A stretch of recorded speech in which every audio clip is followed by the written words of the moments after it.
আসসালামু আলাইকুম। দেশ এবং প্রবাস থেকে যে যেখান থেকে আমার প্রতিবেদন দেখতেছেন সবার প্রতি আন্তরিক শুভেচ্ছা এবং ভালোবাসা রইল। আশা করি সবাই ভালো আছেন। আজকে পবিত্র শুক্রবারের দিন। এই শুক্রবার দিন আমি আমার জমিতে চলে আসি। আর আপনাদের সামনে যে ঘাসটা দেখাচ্ছি আপনারা দেখতে পাচ্ছেন, এই ঘাসটার নাম ইন্দোনেশিয়ান স্মার্ট নেপিয়ার হাইব্রিড ঘাস, যা ছাগল খাইতে খুব পছন্দ করে। গাড়ল, ভেড়া খুবই খাইতে পছন্দ করে এবং স্বাচ্ছন্দ্য বোধ করে। এই ঘাসটির পাতা খুব নরম এবং মসৃণ, তাজা। ছাগল অনেক খাইতে। আপনারা দেখতে পাচ্ছেন যে কীরকম ঝাল হয়েছে। আমি মূলত একটা করে কাটিং রোপণ করছিলাম। একটা কাটিংয়ের মধ্যে ৩-৪টা গিট ছিল, সেখান থেকে এই ফলনটা পেয়েছি। আপনারা দেখতে পাচ্ছেন কীরকম ফলন জমিটার। খুব মাশাআল্লাহ অনেক ফলন পেয়েছি। জায়গা নেই, কোনো জায়গা ফাঁকা জায়গা নেই। আপনারা দেখতে পাচ্ছেন ইন্দোনেশিয়ান স্মার্ট নেপিয়ার হাইব্রিড ঘাস।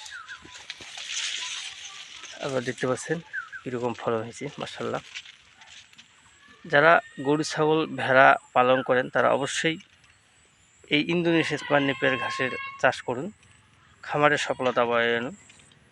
আপনারা ঘাস চাষ করার আগে অবশ্যই জমিটা কীভাবে তৈরি করবেন সেই সম্পর্কে আজকে ভিডিওতে জানবেন।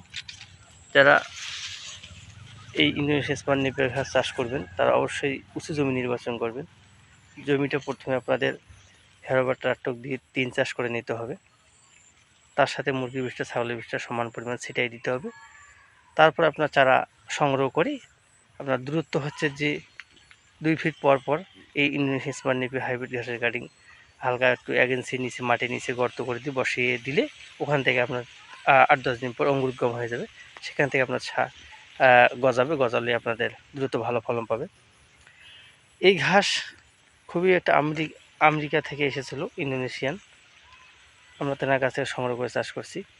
আর ঘাস সম্পর্কে আপনারা পুরো ভিডিও দেখবেন, তাহলে পুরো ভিডিও জানবেন।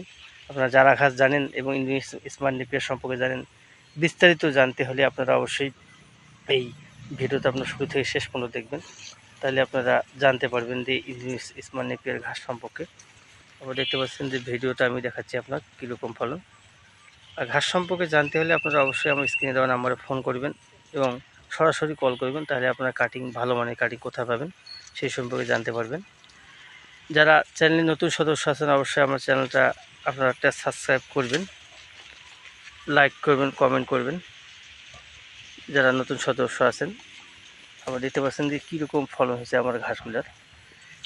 মূলত গাছবাড়ির পাশাপাশি এই ঘাসটা রোপণ করছি, তারপরেও খুব ভালো ফলন পেয়েছে আলহামদুলিল্লাহ। দেখেন কীরকম ফলন মাশাআল্লাহ। প্রতিটা কাটিং গজা শিকড় আসছে।